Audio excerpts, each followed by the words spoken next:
There are two ways how students get certificates for licensed workshops. The first one starts with a student providing evaluation via built-in evaluation module.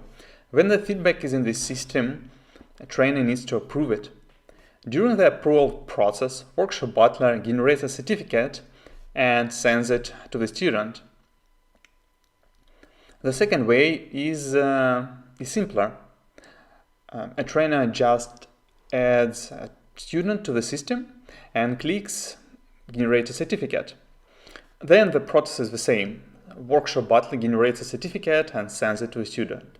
So the difference is in a provided evaluation.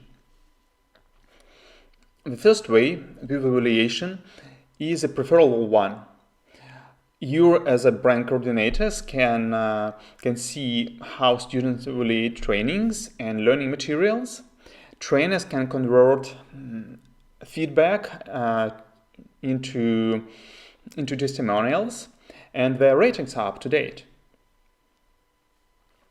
Unfortunately, not everyone likes this approach. Many trainers prefer collect feedback on paper forms at class or talking to attendees directly.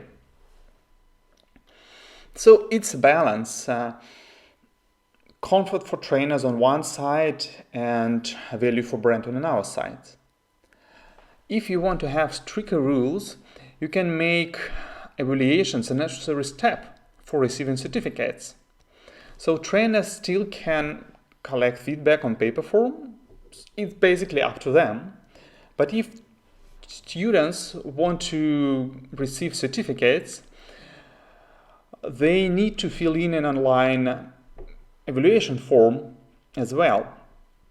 And this is what obligatory evaluation setting is about. Activate it, and students will get certificates if only they provide feedback online.